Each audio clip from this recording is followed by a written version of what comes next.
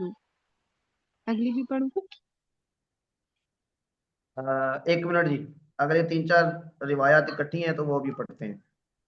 آپ صلی اللہ علیہ وسلم کے لیے اللہ تبارک و تعالیٰ نے غزوہ بدر میں فرشتوں کی مدد اتاری، اس کا قرآن کریم میں تذکرہ ہے۔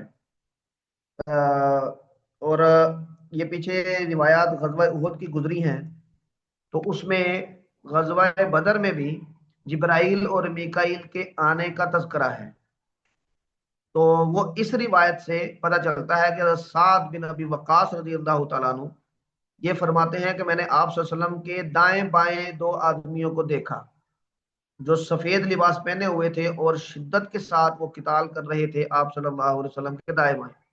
گویا کہ اللہ تبارک و تعالیٰ نے آپ صلی اللہ علیہ وسلم کے لیے غزوہ احد میں بھی فرشتوں کی مدد نازل فرمائی تھی۔ اور حضرت سعد یہ کہتے ہیں کہ ما رأیتہما قبل ولا بعد، میں نے پہلے اور بعد میں ان دونوں میں سے کسی کو نہیں دیکھا تھا، نہ پہلے دیکھا تھا اور نہ ہی بعد میں دیکھا۔ اب یہاں پہ عام طور پہ ایک سوال یہ کیا جاتا ہے کہ فرشتے آ گئے، جب ہم قرآن کریم سورہ انفال وغیرہ پڑھتے ہیں تو اس میں بھی تو فرشتہ تو ایک ہی کافی تھا، تو وہاں پر جو 5,000 3,000 1,000 فرشتوں کا کہا گیا تو اتنے کیا کرنے تھے، ایک ہی کافی تھا۔ اور یہاں پر رجلان یقاتلان، دونوں جبرائیل اور میکائیل یہ آپ صلی اللہ علیہ وسلم کے ساتھ قتال کر رہے ہیں اور آپ پھر بھی زخمی ہو گئے، آپ صلی اللہ علیہ وسلم کے دانتوں پہ چوٹ آئی، آپ کا ہونٹ پھٹ گیا، آپ کا سر مبارک پہ چوٹ لگی، آپ کے دانتوں پہ وہ کڑیاں وہ کھب گئیں، آپ ایک گڑھا تھا اس میں گر گئے، تو یہ فرشتوں کے ہوتے ہوئے بھی یہ ہو گیا۔ تو کیا خیال ہے آپ حضرات کا، اس کا کیا جواب ہو سکتا ہے؟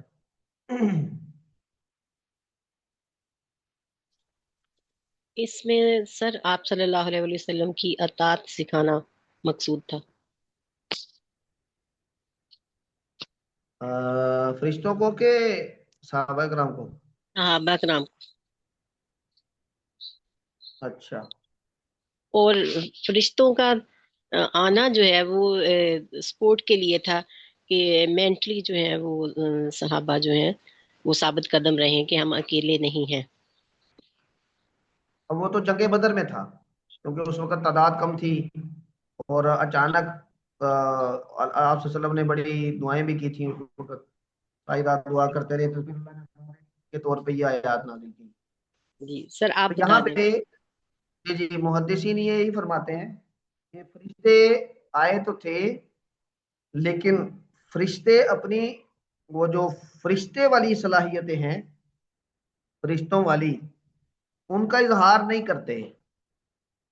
اللہ تعالیٰ نے ان کو بھیجا تھا آپ صلی اللہ علیہ وسلم، وہ فرشتے تو ہمارے ساتھ ہر وقت ہوتے ہیں، تو ان کو انٹرفیئر کرنے کی اس طرح اجازت نہیں ہوتی۔ تو جب وہ آپ صلی اللہ علیہ وسلم کی یہاں پر مدد کے لیے آئے ہیں تو وہ انسانی لیول پہ ہی آپ صلی اللہ علیہ وسلم کی مدد کر رہے تھے، وگرنہ فرشتے کے طور پہ کرتے تو جبرائیل تو ایک پوری پوری بستی کو اٹھا کے تو پلٹ دیا کرتے ہیں۔ تو اللہ تبارک و تعالیٰ نے یہاں پہ آپ صلی اللہ علیہ وسلم کے ساتھ جو معاملہ ہے وہ انسانی لیول پر ہی کیا ہے اکثر جگہ پہ، یعنی جہاں پر کسی معجزے کی ضرورت پڑی ہے، بہت اشد ضرورت یا کوئی مطالبہ آیا ہے، تو معجزانہ حیثیت کا اظہار اس وقت ہوا ہے، وگرنہ آپ صلی اللہ علیہ وسلم کی جو عمومی زندگی ہے جس کو ہمارے لیے رول ماڈل بنایا گیا ہے وہ وہی ہے جو انسانی سطح پر ہے۔ تو یہ جنگوں کے اندر بھی فرشتوں کا آنا یہ قرآن کریم سے ثابت ہے، لیکن وہاں پہ جو جنگیں لڑی گئی ہیں ان میں زیادہ تر وہ انسانی مہارت، انسان جو یعنی جنگ میں جو چیزیں پیش آتی ہیں وہ ساری کی ساری اسی طرح ہی تھی۔ فرشتوں نے کوئی آؤٹ آف دا وے جا کے آپ صلی اللہ علیہ وسلم کی یعنی انسانی لیول سے بلند ہو کے اس طرح مدد نہیں کی، کیونکہ آپ صلی اللہ علیہ وسلم کو رول ماڈل بننا تھا انسانوں کے لیے۔ تو یہ محدثین کرام اس کی وضاحت کرتے ہیں، باقی اللہ تبارک و تعالی اس حوالے سے بہتر جانتے ہیں۔ ہاں جی، یہ اگلی جو تین چار روایات ہیں یہ سعد بن ابی وقاص رضی اللہ تعالی عنہ کے بارے میں ہیں۔ آپ صلی اللہ علیہ وسلم یعنی جب وہ بگدڑ مچی غزوہ احد کے موقع پر، ایک تو حضرت خالد بن ولید نے وہ درے کی طرف سے حملہ کیا تھا، دوسرا آگے روایت آئے گی کہ جب مسلمان آگے چلے گئے اور یہ پیچھے سے مسلمان کچھ پیچھے رہ گئے، کچھ بہت آگے نکل گئے ان کا پیچھا کرتے ہوئے، تو حضرت عائشہ فرماتی ہیں کہ شیطان نے کوئی آواز لگائی کہ دیکھو تمہارے پیچھے تم پر حملہ ہو رہا ہے۔ تو جو آگے جانے والے لوگ تھے وہ اچانک پیچھے پلٹے اور مسلمان آپس میں ہی ان کی مڈ بھیڑ ہو گئی، اور کچھ مسلمانوں کو لوگ پہچان نہ سکے اور ان کو دشمن سمجھ کے تو ایک دوسرے پر حملہ کر دیا، اور اس میں حضرت حذیفہ کے والد یمان وہ بھی اسی مسلمانوں کے ہاتھوں شہید ہوئے۔ تو ایک تو وہ وجہ تھی اس بھگدڑ کی، اور دوسرا جب ادھر سے خالد بن ولید نے حملہ کیا تو اور ادھر سے جو مشرکین تھے انہوں نے جب دیکھا کہ مسلمان اس طرح یعنی نرغے میں آئے ہیں تو وہ بھی واپس پلٹے، اور پھر جو صفیں ٹوٹی ہیں تو پھر لوگ نکلے ہیں جس طرف یعنی انتشار ہوا ہے مسلمانوں کے لشکر میں، اور آپ صلی اللہ علیہ وسلم کے پاس اس وقت چند گنتی کے لوگ رہ گئے تھے، اور قرآن کریم کی آگے آیات آ رہی ہیں کہ والرسول یدعوکم، رسول تمہیں پکار رہے تھے۔ تو وہ جو چند گنتی کے لوگ تھے پھر آپ صلی اللہ علیہ وسلم نے پکارا تو لوگ پھر مزید جمع ہو گئے، واپس پلٹ آئے۔ تو اس وقت 9 لوگ یہ آپ صلی اللہ علیہ وسلم کے ساتھ تھے، ان میں 7 لوگ انصاری تھے اور 2 قریشی تھے۔ ان قریشیوں میں سے سعد اور طلحہ، سعد بن ابی وقاص اور طلحہ، یہ 2 لوگ قریش میں سے تھے، اور حضرت سعد رضی اللہ تعالیٰ عنہ کو اللہ تبارک و تعالیٰ نے یہ صلاحیت دی تھی کہ وہ بہت اچھے تیر انداز تھے، تو اس وقت کیونکہ دفاع کی ضرورت تھی تو حضرت سعد نے بڑی عمدہ تیر اندازی کی، اور آپ صلی اللہ علیہ وسلم خود اپنے ہاتھ سے ان کو وہ تیر پکڑا رہے تھے، اور جو بھی قریب سے گزرتا آپ ان سے تیر لے لیتے اور ساتھ کو پکڑاتے، اور ساتھ ساتھ آپ صلی اللہ علیہ وسلم نے یہ جملہ ارشاد فرمایا ارمی فدا کا ابی و امی یا سعد، ارمی یا سعد فدا کا ابی و امی۔ حضرت سعد رضی اللہ تعالیٰ عنہ بعد میں اپنی یعنی سعادت کے طور پہ یہ فرمایا کرتے تھے کہ آپ صلی اللہ علیہ وسلم نے کبھی بھی کسی کے لیے فدا کا ابی و امی اپنے والدین کو جمع نہیں کیا، صرف میرے لیے کیا۔ آگے حضرت علی رضی اللہ تعالیٰ نے بھی یہ بات ارشاد فرما رہے ہیں کہ آپ نے کبھی کسی کے لیے یہ جملہ نہیں کہا، صرف حضرت سعد رضی اللہ تعالیٰ عنہ ایسے ہیں کہ جن کے لیے جملہ کہا گیا۔ لیکن کچھ روایات میں آتا ہے کچھ دیگر صحابہ کرام کے لیے بھی، لیکن غزوہ احد کے موقع پہ حضرت سعد بن ابی وقاص کی کارکردگی اور آپ صلی اللہ علیہ وسلم کا دفاع کرنے کے انداز میں آپ صلی اللہ علیہ وسلم نے ان کا حوصلہ بڑھانے کے لیے یہ جملے کہے تھے۔ تو اگلی 3 4 روایات اسی کے حوالے سے ہیں۔ ہاں جی پڑھیں جی۔ قال حدثني عبد الله بن محمد قال حدثنا مروان بن معاوية قال حدثنا هاشم بن هاشم السعدي قال سمعت سعيد بن المسيب يقول سمعت سعد بن أبي وقاص يقول نثل لي النبي صلى الله عليه وسلم كنانته يوم أحد فقال ارمي فداك أبي وأمي. قال حدثنا مسدد قال حدثنا يحيى عن يحيى بن سعيد قال سمعت سعيد بن المسيب قال سمعت سعدا يقول جمع لي النبي صلى الله عليه وسلم أبويه يوم أحد. قال حدثنا قتيبة قال حدثنا ليث عن يحيى عن ابن المسيب أنه قال سعد بن أبي وقاص رضي الله عنهم لقد جمع لي رسول الله صلى الله عليه وسلم يوم أحد أبويه كليهما يريد حين قال فداك أبي وأمي وهو يقاتل.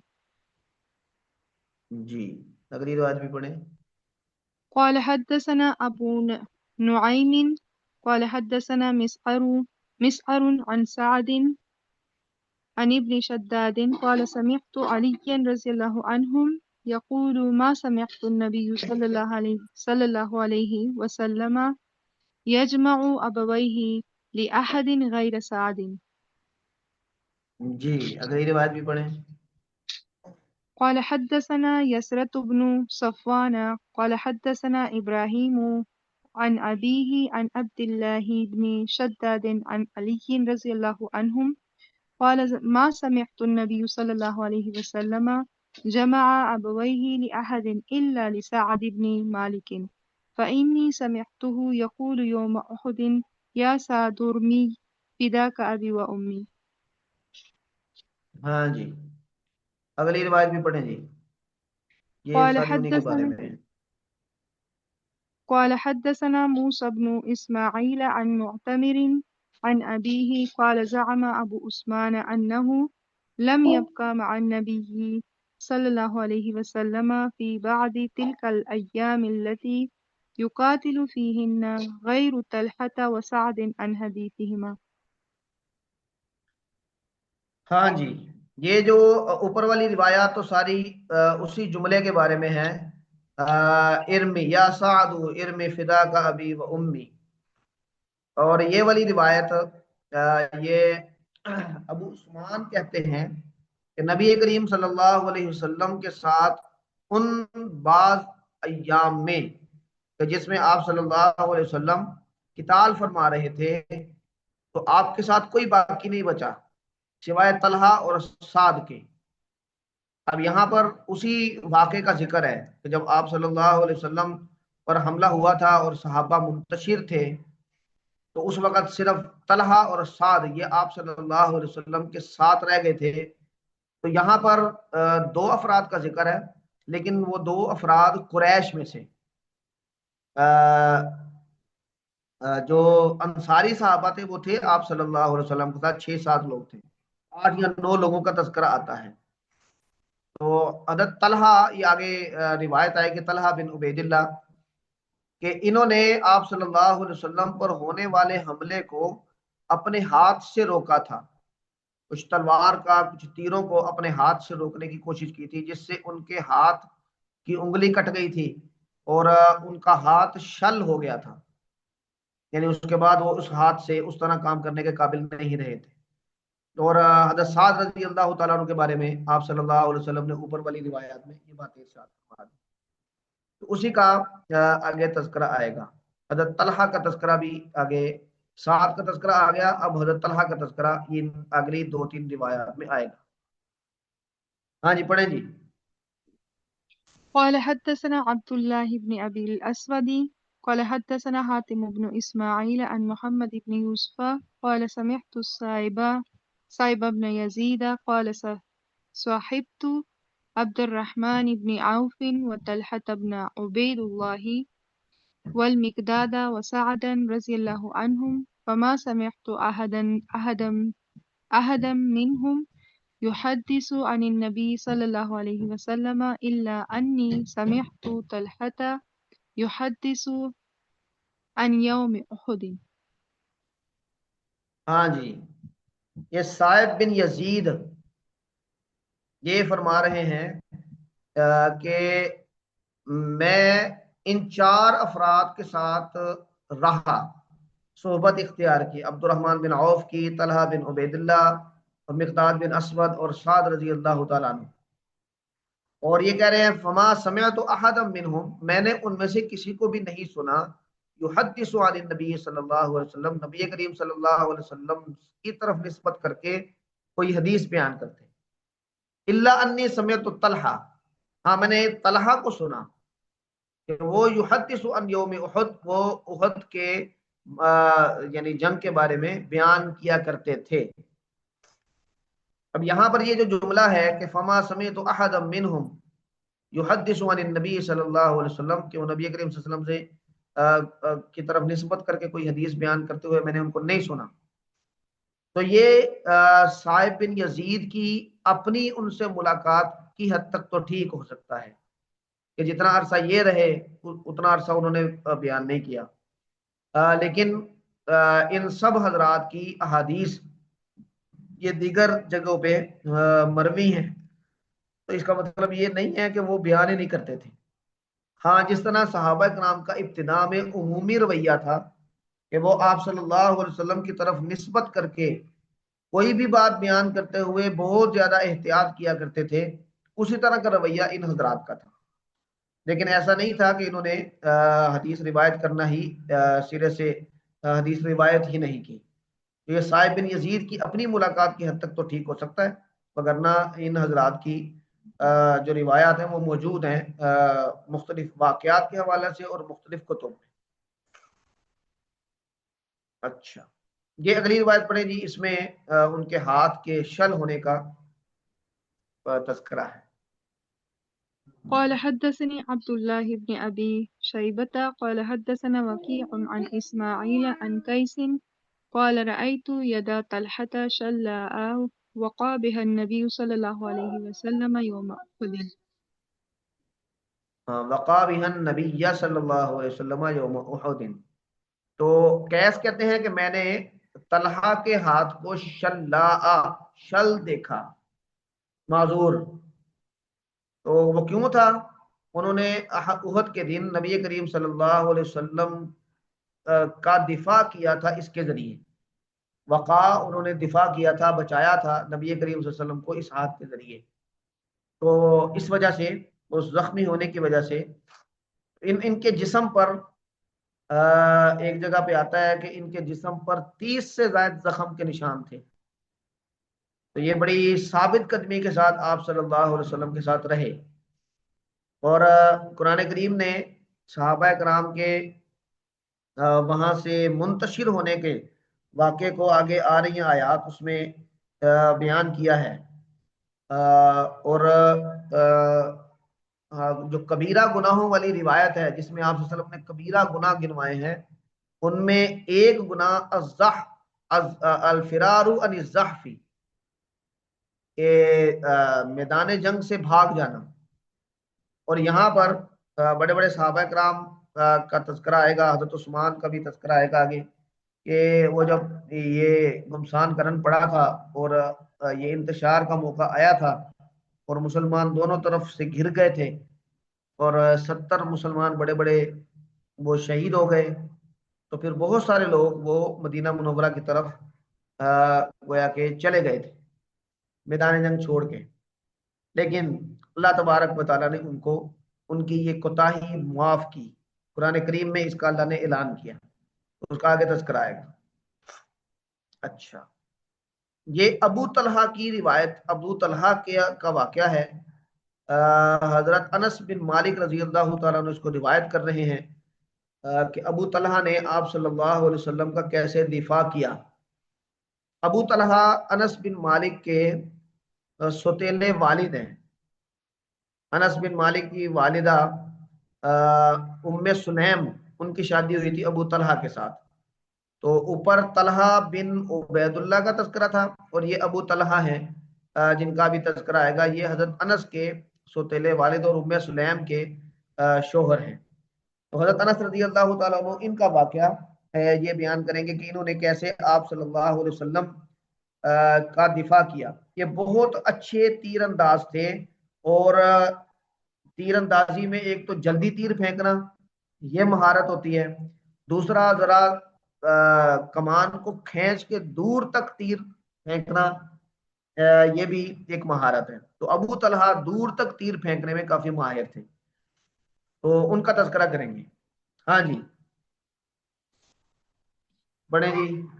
قال حدثنا أبو معمر قال حدثنا عبد الوارث قال حدثنا عبد العزيز عن أنس رضي الله عنه قال لما كان يوم أحد هزم الناس عن النبي صلى الله عليه وسلم وأبو طلحة بين يدي النبي صلى الله عليه وسلم مجوب عليه بحجافة له وكان أبو طلحة رجلا راميا شديد النزع كسر يومئذ قوسين أو ثلاثا وكان الرجل يمر معه بجعبة من النبل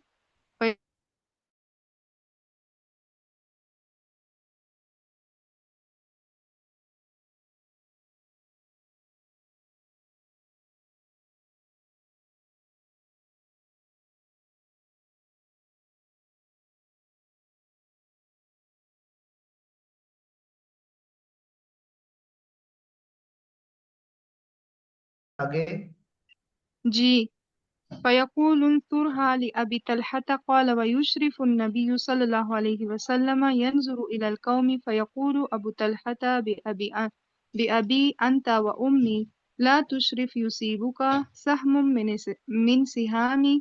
من سهام القوم نحري دون نحرك ولقد رأيت عائشة بنت أبي بكر وأم سليم وإنهما لمشمرتان أرى خدم سوقهما تنكزان الكرب على متونهما تفرغانه في أفواه القوم ثم ترجعان فتملأانها ثم تجيئان فتفرغانه في أفواه القوم ولقد وقع السيف من يدا أبي طلحة إما مرتين وإما ثلاثة. اچھا جی چلیں. تو حضرت انس رضی اللہ تعالیٰ عنہ یہ فرماتے ہیں کہ لما کانا یوم احد، کہ جب احد کا دن تھا، ان حضرت لوگ منہزم ہو گئے. منہزم ہونے کا مطلب یہ ہے کہ یعنی ادھر ادھر ہو گئے، نبی کریم صلی اللہ علیہ وسلم سے منتشر ہو گئے. وہ ابو طلحہ بین یدی النبی صلی اللہ علیہ وسلم، اور ابو طلحہ یہ نبی کریم صلی اللہ علیہ وسلم کے سامنے تھے. مجوب علیہ، آپ کا دفاع کر رہے تھے. جب مجوب کا مطلب ہے کہ آپ کے سامنے ڈھال بنے ہوئے تھے. بحجفۃ لہو، اپنی ایک چمڑے کی ڈھال کے ساتھ. حجفہ چمڑے کی ڈھال کو کہتے ہیں. گویا کہ وہ آپ صلی اللہ علیہ وسلم کی طرف آنے والے تیروں کو اس ڈھال پر روک رہے تھے آپ کا دفاع کرنے کے لیے. وکانا ابو طلحہ تھا رجلا رامیا، یہ ایک بڑے تیر انداز آدمی تھے. شدید النزع، اور کھینچنے میں بڑے شدید تھے، یعنی جو قوس ہے، کمان ہے، اس کو زور سے کھینچ کے دور تک تیر پھینکنے کے ماہر تھے. کاسرا یومئذ قوسین او ثلاثا، آپ صلی اللہ علیہ وسلم کے دفاع میں تیر چلاتے ہوئے انہوں نے 2 یا 3 کمانیں توڑی.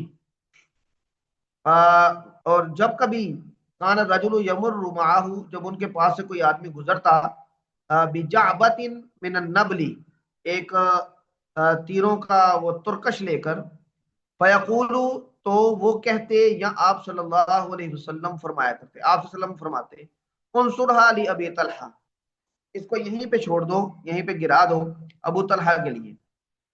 تو وہ کہتے ہیں کہ ویشرف النبی صلی اللہ علیہ وسلم، آپ صلی اللہ علیہ وسلم سر اٹھا کے دیکھتے تھے، یعنی وہ جو ڈھال تھی اس سے سر باہر نکال کے، یا جو آڑ تھی اس سے اٹھ کے آپ دیکھتے تھے.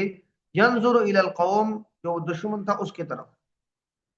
تو ابو طلحہ نے آپ صلی اللہ علیہ وسلم سے یہ درخواست کی، ابی انت و امی، کہ میرے ماں باپ آپ پر قربان ہوں. لا تشرف، آپ سر نہ اٹھائیے. یصیبک سہم من سہام القوم، دشمن کے تیروں میں سے کوئی تیر آپ کو آ نہ لگے. نہری دون نہرک، نہری میرا گلا آپ کے گلے کے سامنے ڈھال ہے. یعنی یہ محاورہ ہے، یہ بولا جاتا ہے کہ میں آپ پر قربان، میں آپ کی ڈھال ہوں، جو ہو مجھے ہو، آپ پر کوئی آنچ نہ آئے. نہ ہری دون نہ ہری.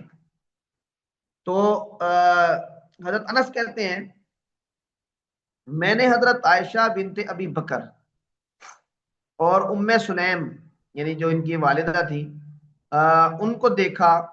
وَإِنَّهُمَا لَمُشَمِّرَتَانِ، وہ اپنے کپڑوں کو اکٹھا کیے ہوئے تھیں.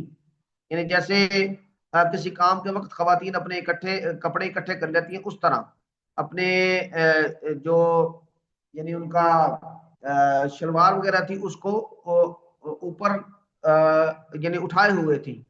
ارا خدم سوقہما، میں ان کے جو یعنی پنڈلی کی پازیب ہے اس کو دیکھ سکتا تھا.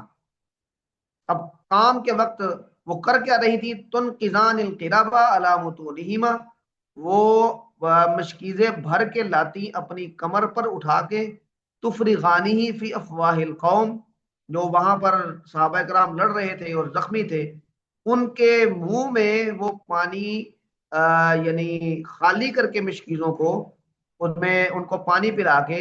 ثم ترجعانی، پھر وہ جاتی فتملا آنیہا، پھر ان کو بھر کے لاتی. گویا کہ پانی پلانے کا کام یہ ان خواتین نے سنبھالا ہوا تھا. اور ان کے ساتھ ام سلید ایک خاتون ہے، ان کا آگے تذکرہ آ رہا ہے، وہ بھی ان کے ساتھ تھیں، اور بھی خواتین ہوں گی. ثم تجیعانی، پھر وہ واپس آتی ہیں. فتفرغانی فی افواہ القوم، پھر اس کو یعنی جو زخمی تھے ان کو پانی پلا کے اس کو فارغ کر کے یعنی پانی ختم کرتی. اور یہ کرتے ہوئے ان کو ظاہری بات ہے کہ اپنے آپ کو ذرا سمیٹنا پڑتا، تو پھر ان کی پنڈلی ظاہر ہوئی. تو وَلَقَدْ وَقَعَ السَّيْفُ، اب یہ ایک اور واقعے کا تذکرہ کر رہے ہیں حضرت انس کہ ابو طلحہ کے ہاتھ سے تلوار گری. اما مرتین و اما ثلاثا، 2 مرتبہ یا 3 مرتبہ. یہ تلوار گرنے کا کیا واقعہ ہے کہ قرآن کریم میں اللہ تعالیٰ کہتے ہیں ثم انزل اللہ علیہ، جب مسلمان بھاگے اور پھر واپس پلٹے، اللہ تبارک و تعالیٰ نے پھر ان کو فَأَصَابَكُمْ غَمًّا بِغَمٍّ لِكَيْ لَا تَحْزَنُوا عَلَى مَا فَاتَكُمْ. آگے قرآن کریم کی آیات آئیں گی کہ اللہ نے تم پر غم نازل کیا. اور اس میں اللہ تعالیٰ فرماتے ہیں کہ تاکہ تم یعنی جو تم سے رہ گیا، جو مال غنیمت ہاتھ آتا رہ گیا اس پر، اور جو علامہ اصحابکم، جو تمہیں زخم پہنچے ان پر غم نہ کرو. کیونکہ جب آدمی پر غم آتا ہے تو وہ پچھلے کو بھول جاتا ہے. تو اللہ تعالیٰ نے اس بات کا تذکرہ قرآن کریم میں کیا. اور اس کے بعد یہ کہا کہ اللہ نے تم پر امنتن نعاسن، تمہارے امن اور سکون کے لیے اونگ نازل کی. اور جن لوگوں پر اونگ نازل ہوئی تھی یعنی نیند نازل ہوئی تھی، ان میں ابو طلحہ بھی تھے. اور ابو طلحہ خود بھی کہتے ہیں، آگے روایت آئے گی کہ میرے ہاتھ سے اس اونگ کی وجہ سے عین جنگ کے دوران تلوار گر جاتی تھی، پھر میں اٹھاتا تھا، پھر گرتی تھی، پھر اٹھاتا تھا.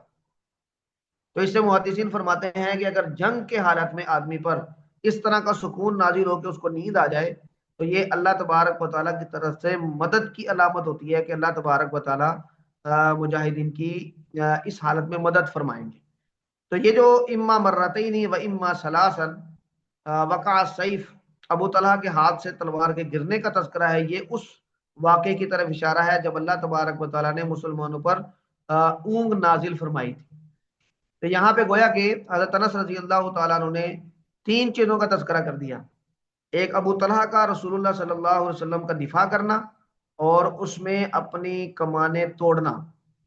دوسرا حضرت عائشہ رضی اللہ تعالی عنہا اور ان کی والدہ ام سلیم، ان کا مجاہدین کی خدمت میں یہ یعنی یہ مشقت برداشت کرنا، ان کی خدمت کرنا، زخمیوں کو پانی پلانے کی خدمت سر انجام دینا.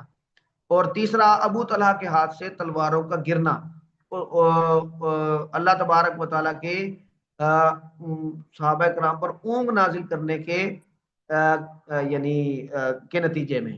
تو تو ان تین چیزوں کا اس حدیث میں تذکرہ ہے۔ ہاں جی، کسی کے ذہن میں کوئی بات ہو تو فرمائیں۔ یہ اگلی روایت میں اس ابلیس کے بولنے کا تذکرہ ہے کہ جب صحابہ کرام کا ایک گروہ پیچھے تھا اور وہ درے سے بھی نیچے اتر آئے تھے اور مال غنیمت اکٹھا کر رہے تھے، اور ایک گروہ وہ دشمن کے پیچھے، وہ آگے بھاگ رہے تھے تو ان کے پیچھے چلا گیا تھا، اور پھر ابلیس نے یہ کہا تھا اخراکم یا عباد اللہ اخراکم، کہ پیچھے سے تم پر حملہ ہو رہا ہے، تو وہ آگے والے پیچھے پلٹے اور پیچھے والوں نے بھی دیکھا کہ یہ یعنی غلط فہمی ہوئی اور آپس میں تلواریں چل پڑی، اور اس میں پھر حضرت حذیفہ کے والد یمان وہ شہید ہوئے، کچھ لوگ زخمی بھی ہوئے۔ تو اس کا تذکرہ ہے اس روایت میں، حضرت عائشہ رضی اللہ تعالیٰ عنہ اس کو روایت کر رہی ہے۔ ہاں جی پڑھیں جی۔ قال حدثني عبيد الله بن سعيد قال حدثنا أبو أسامة عن هشام بن عروة عن أبيه عن عائشة رضي الله عنها قالت لما كان يوم أحد هزم المشركون فصرخ إبليس لعنة الله عليه أي عبادي الله أخراكم فرجعت أولاهم فاجتلدت هي وأخراهم فبصر حذيفة فإذا هو بأبيه اليمان فقال أي عبادي الله عباد اللہ عباد الله أبي قالت فوالله ما اختجزوا حتى قتلوه فقال حذيفة يغفر الله لكم قال عروة فوالله ما زالت في حذيفة بقية خير حتى لحق بالله عز وجل بصرت علمت من البصيرة في الأمر وأبصرت من بصر العين ويقال بصرت وأبصرت واحد۔ ہاں جی، تو یہ حضرت عائشہ رضی اللہ تعالیٰ عنہ فرماتی ہیں قالت لما کانا یوم احد، جب احد کا دن تھا، عظیم المشرکون، جو مشرکین تھے یہ شروع میں شکست کا شکار ہوئے، یعنی وہ شکست کھا گئے۔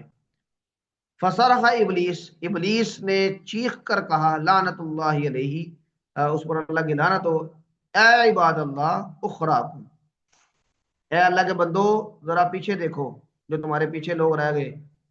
فرجعت اولاہم، تو جو آگے گئے ہوئے تھے وہ پلٹے، فجتلدت ہیا و اخراہم، تو جو پیچھے والی جماعت تھی اور یہ پلٹنے والے، یہ فجتلدت، یہ آمنے سامنے آ گئے اور ان کی آپس میں مڈ بھیڑ ہو گئی۔ تو فبصر حذیفہ، تو حذیفہ کو معلوم ہوا، فیضا ہوا بأبیہ الیمان، کہ وہ اچانک اپنے والد صاحب کو دیکھتے ہیں۔ اب حضرت یمان اور ایک اور صحابی تھے، ان کی آپ صلی اللہ علیہ وسلم نے ڈیوٹی لگائی ہوئی تھی، وہ لشکر میں شامل نہیں تھے، لیکن جب یہ مال غنیمت کا معاملہ آیا تو وہ لوگ بھی لشکر میں آ گئے، تو اس سے لوگوں کو یہ غلط فہمی ہوئی کہ یہ کون ہے، اور وہ لوگ پہچان نہ سکے۔ فقالا، اور انہوں نے، حضرت حذیفہ نے پھر لوگوں کو بتانے کے لیے، روکنے کے لیے کہا یا عباد اللہ، اے اللہ کے بندو، ابھی یہ تو میرے والد ہیں۔ تو کہتے ہیں قالت فواللہ، یعنی راوی کہتے ہیں عروہ، وہ کہتے ہیں کہ حضرت عائشہ نے فرمایا فواللہ محتجزوا، تو انہوں نے وہ نہ رکے، حتی قتلوہ، یہاں تک کہ انہوں نے ان کو قتل کر دیا، شہید کر دیا۔ تو حضرت حذیفہ رضی اللہ تعالیٰ عنہ کے والد مسلمانوں کے ہاتھوں شہید ہوئے، لیکن حضرت حذیفہ نے کمال صبر کیا اور انہوں نے کہا یغفر اللہ لکم، مسلمانوں کو یہ کہا کہ اللہ تم کو معاف کرے۔ قال عروہ کہتے ہیں فواللہ ما زالت فی حذیفہ بقیۃ خیر، کہ ہمیشہ حذیفہ کے معاملے میں خیر ہی رہی، یعنی ان پر خیر ہی غالب رہی، حتی لحق باللہ، یہاں تک کہ وہ اللہ کے پاس اللہ کے ساتھ ملحق ہو گئے، یعنی دنیا سے تشریف لے گئے۔ اور ایک جگہ پہ یہ بھی آتا ہے کہ حضرت حذیفہ مسلسل استغفار کیا کرتے تھے ان لوگوں کے لیے کہ جن سے غلطی کے ساتھ یعنی ان کے والد صاحب کا یعنی شہادت ہوئی، اور آپ صلی اللہ علیہ وسلم نے ان کو خون بہا دینے کی بھی کوشش فرمائی، آفر کی کہ ہم آپ کو خون بہا دیتے ہیں آپ کے والد کا، لیکن انہوں نے انکار کر دیا اور انہوں نے اللہ کے لیے ان کو معاف کیا۔ اب یہاں پہ یہ جو لفظ آیا ہے فبصر حذیفۃ، امام بخاری اس کی یہ لغوی تشریح بیان کر رہے ہیں کہ باسورا اور ابصارا ان میں کیا فرق ہے۔ وہ کہتے ہیں کہ جب آپ بصرت کہیں گے تو اس کا مطلب ہوگا علمت من البصیرۃ فی الامر، یہ گویا کہ باطنی آنکھ سے اندازہ لگانے کے بصیرت کے معنی میں ہوگا کہ آپ بصیرت کی آنکھوں سے کسی معاملے کو دیکھ رہے ہیں، جان رہے ہیں۔ اور جب یہ باب افعال سے ہوگا ابصرت تو اس کا مطلب ہوگا آنکھوں سے کسی چیز کو دیکھنا، من بصرا من بصر العین یا من بصر العین العین۔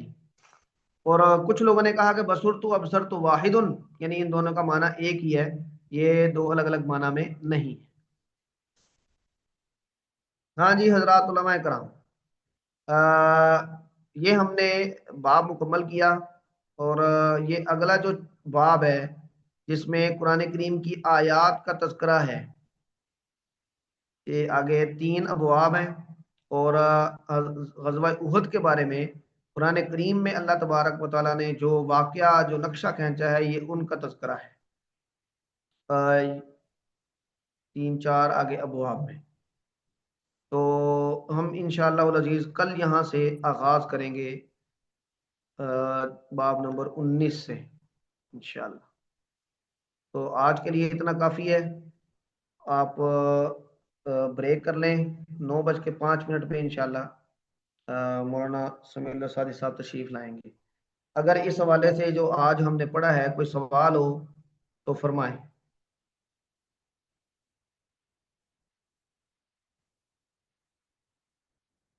ہاں جی